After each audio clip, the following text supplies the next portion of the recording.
Good afternoon and hello. My name is Renee D. Waring and I am the founder of Uniquely and Wonderfully Made Ministries.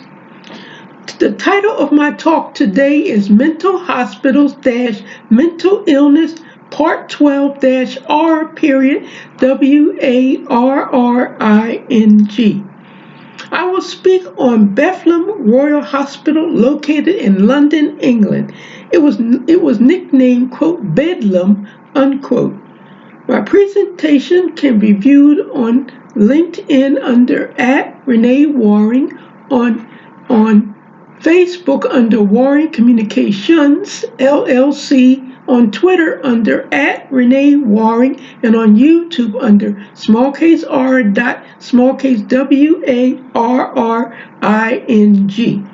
The Bethlem Royal Hospital was nicknamed Bedlam because it was the place where, quote, mad, unquote, mentally ill people were on display who lived in horrible and inhumane conditions.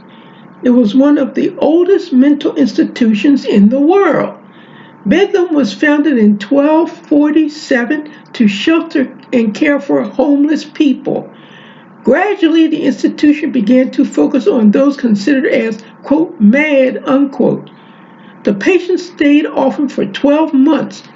Ex-patients were called Bedlamites and were licensed to beg on main roads between towns. Bedlam was under the control of the City of London in 1547. It was the only public institution in England until the 1800s. Bedlam remained small for centuries. There were no more than 24 patients in 1620. It was located near the walls of London on a land presently occupied by Liverpool Street Station. There were always visitors who came to the institution to view, quote, madness, unquote. In 1667, Bedlam moved to a new and larger building in Moorfields with a Baroque facade made by natural philosopher Robert Hooke.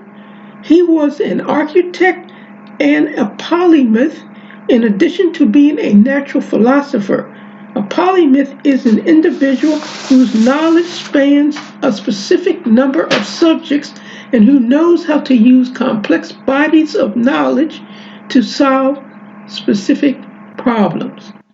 Robert Hooke became surveyor to the City of London after the Great Fire of 1666. The Baroque facade of the building of the institution was designed to impress visitors. Commentators have noted visitors and artists often projected into Bedlam their hopes and fears about madness. Government inquiries into the abuse of Bedlam patients inspired reforms in the 1700s and 1800s. Bedlam patients inspired reforms. Bedlam became out of control situation. The hospital moved again in 1815 to improve patients' conditions. It moved far away from the center of London so that patients could have more space for indoor and outdoor activities. This was central to moral treatment. This was a new approach to the treatment of mental disorders. It was based on humane psychosocial coupled with moral discipline. The treatment model emerged in the 18th century and became to the fore for much of the 19th century. The approach was derived partly from psychiatry or psychology and partly from religious or moral concerns. In 1930, the hospital moved to its current home in a large campus in the suburbs of London. Patients were housed in small home-like buildings rather than a single fortress-like structure. Bethlem Royal Hospital is now a research and treatment center and is a small museum that holds renowned collection of art made by people who have mental illness. Thus ends my presentation for today.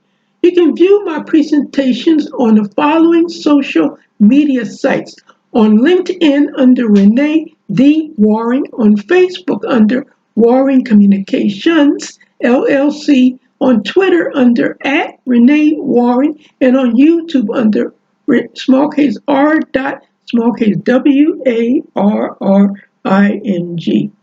My next video review on the fourth Thursday or Friday of this month. Please view it and ask someone to view it also. I am the founder of Uniquely and Wonderfully Made Ministries. My name is Renee D. Waring, and I am the Warrior Warring.